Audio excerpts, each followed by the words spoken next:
పెద్దలందరూ మన ఇన్ఛార్జ్ మంత్రివర్యులు దామోదర్ రాజనరసింహ గారికి, పొంగులేటి శ్రీనివాస్ రెడ్డి గారికి, అనసూయ సీతక్క గారికి, జూపల్లి కృష్ణారావు గారికి, ఇక్కడ నాతో పాటు తోటి శాసనసభ్యులందరికీ, మన సిఎస్ గారికి, డీజీపీ గారికి, అదేవిధంగా వివిధ హోదాల్లో ఉన్న ప్రతి ఒక్కరికి, వేదికను అలంకరించిన ప్రతి ఒక్కరికి కూడా ప్రత్యేక ధన్యవాదాలు తెలుపుకుంటూ, ఇక్కడికి ఇంత పెద్ద ఎత్తున విచ్చేసిన మా నారాయణపేట్ నియోజకవర్గ ప్రజలందరికీ కూడా స్వాగతం, సుస్వాగతం.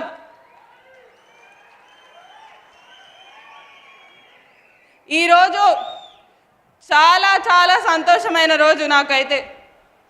సంవత్సరం కింద మీరందరూ కూడా నన్ను ఆశీర్వదించడంతో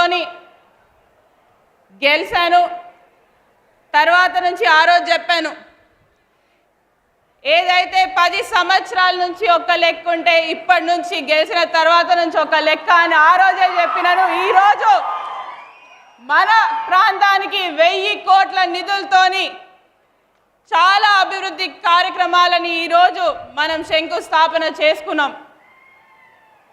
దీనికి ప్రత్యేకంగా ఇక్కడ ఉన్న మన ముఖ్యమంత్రి గారికి, మన నారాయణపేట్ ప్రజలందరూ కూడా లేచి ఒక్కసారి గట్టిగా చప్పట్లతోని ఆయన కృతజ్ఞతలు తెలపాలని కూడా కోరుకుంటున్నారు.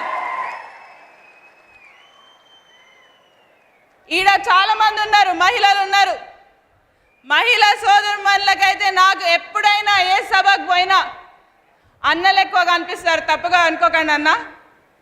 ఈసారి మాత్రం సగం సభ కంటే ఎక్కువ మన మహిళలే ఉండడం నాకు ఎంతో చాలా సంతోషం ఇచ్చింది. అమ్మ, ప్రతిసారి ఇలానే వచ్చి నన్ను ఆశీర్వదించాలని కూడా మీ అందరినీ కూడా కోరుకుంటూ, ఈరోజు జరిగిన కార్యక్రమంలో అన్నిటికంటే ముఖ్యమైనది మనకు సంబంధించిన మహిళా జిల్లా సమైక్య ఏదైతే ఏర్పాటు చేసిండ్రో పెట్రోల్ బంక్ని, అదేవిధంగా మెడికల్ కాలేజ్ కానివ్వండి, ఎంసీహెచ్ కానివ్వండి, నర్సింగ్ కాలేజ్ కానివ్వండి, ఆర్ఎండ్బి రోడ్స్ కానివ్వండి, పంచాయతీరాజ్ రోడ్స్ కానివ్వండి, ఇలా చెప్పుకుంటూ పోతే చాలా పనులకి ఈరోజు 100 కోట్లతోని శంకుస్థాపనలు చేసుకున్నాం. ఈరోజు దీంతో పాటు ఇక్కడికి మన నారాయణపేట్ నియోజకవర్గ అభివృద్ధి బాటలో నడుస్తుందని ఇదొక తొలి మెట్టే అని మీ అందరికీ తెలియజేస్తున్నాను. ఇక్కడి నుంచి నాకు మీరు ఇచ్చిన అవకాశంతో తప్పకుండా రానున్న 4 రోజుల్లో నారాయణపేట్ రూపు రేకులనే మార్చి తీర్తానని మీకు ఈరోజు ఈ సభ ద్వారా మాటిస్తున్నాను. ఈరోజు ఎక్కువసేపు చాలా మందికి తెలుసు, ఎక్కువసేపు మాట్లాడను, కానీ ఈరోజు నా చేత కూడా చాలా మంది మాట్లాడిస్తున్నారు. ఏం జరుగుతుంది నారాయణపేటలో, అసలు ఏం వస్తలేవు, సంక్షేమ పథకాలు వస్తలేవు, ఏం వస్తలేవు అని చెప్తున్నారు.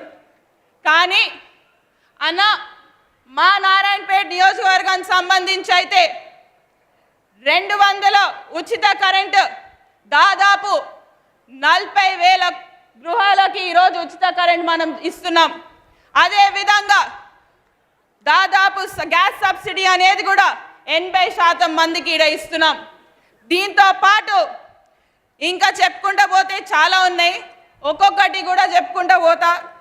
కొంచెం ఏంటంటే వెల్ఫేర్ స్కీమ్స్ గురించి మాట్లాడతాం.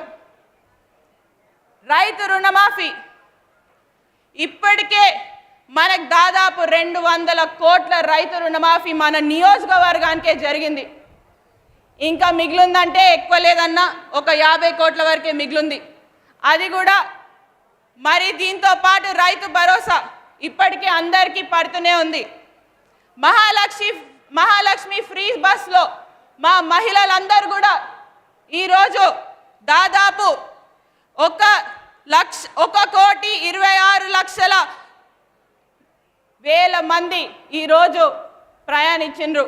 దాంట్లో 58 crores వరకు మనం ఇచ్చినామన్న నారాయణపేట్ నియోజకవర్గానికి. గృహజ్యోతి 200 యూనిట్లు, ఇంతకుముందు నేను చెప్పినట్టు 40,000 ఇండ్లకి. గ్యాస్ సబ్సిడీ 31,000 ఇండ్లకి. దీంతో పాటు అన్న ఎల్ఓసి కానివ్వండి, సిఎంఆర్ఎఫ్ కానివ్వండి, కళ్యాణ్ లక్ష్మి కానివ్వండి, మా నియోజకవర్గంలో ఇంతకుముందు ఒక ఆనవాయితీ ఉండే అన్న, వీడు మనోడా కాదా, మనోడా అయితే ఇస్తాం, మనోడు కాకపోతే ఇయ్యం, అంతేనా? కరెక్ట్ చెప్తున్నా లేదా? కరెక్టా? మనోడు కాకపోతే చించి పక్కన పడేయాలి, చెక్ వచ్చినా కూడా చించి పక్కన పడేసే రోజులు ఉండే అన్న. ఈరోజు నాకు చేతికి శాంక్షన్ అయిన ప్రతి ఒక్క ఎల్ఓసి, ప్రతి ఒక్క సిఎంఆర్ఎఫ్ చెక్లు, ప్రతి కళ్యాణ్ లక్ష్మి చెక్లు ఈరోజు వెంటనే అందజేస్తున్నాం. ఎప్పటికప్పుడు ఎవరు పైన ఎవరు కింద, వీళ్ళు మావాళ్ళు కాదు, నేను మీ బిడ్డని, మీ నారాయణపేట్ బిడ్డని కాబట్టి మీరందరూ ఆశీర్వదిస్తే నేను ఎమ్మెల్యే అయినా తప్పకుండా ప్రతి ఒక్కరికి కూడా సంక్షేమ పథకాలు అందే విధంగానే ముందుకెళ్తాం. మీరన్నట్టు ఇంకా కొంతమంది చాలా అంటున్నారు, ఇంకా చెప్పాలంటే అసలు చెప్పుకుంటూ పోతే వాళ్ళ గురించి మాట్లాడదలుచుకోను, నేను అస్సలు మాట్లాడను కూడా. నేను చేసే పనుల గురించే మాట్లాడతా, నేను చేసే ప్రజాసేవ గురించే మాట్లాడతా, పక్కనోడి గురించి ఏం చేసుకోక వాళ్ళు ఇప్పటి వరకు ఏం చేసిండ్రో మీరందరూ చూసి నేనంతా కూడా చూసిన. ఇదే విధంగా నేను కేవలం కొన్నే అన్న, ఇంకా కొన్ని పనులు ఉన్నాయి మా దగ్గర మేజర్గా చేయాల్సినవి.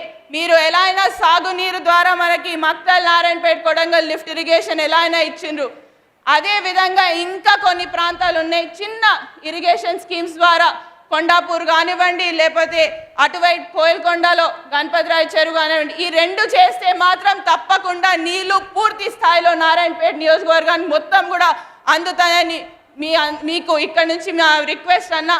దీంతో పాటు మంచినీటి సరఫరా ఇప్పుడే నారాయణపేట నియోజకవర్గంలో నారాయణపేట టౌన్కి చాలా ఇబ్బందులు అవుతున్నాయి అన్న. మిషన్ భగీరథ ఏర్పాటు చేసినప్పటి నుంచి మాకు కనెక్షన్ ఆల్మోస్ట్ మన్యంకొండ నుంచి వస్తుంది, అది ఎక్కడైనా ఒక్క దగ్గర కట్ అయినా చాలా ఇబ్బందులు అవుతున్నాయి.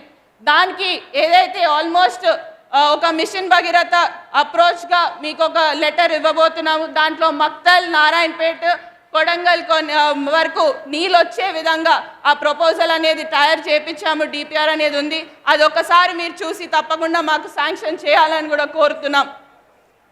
ఇదే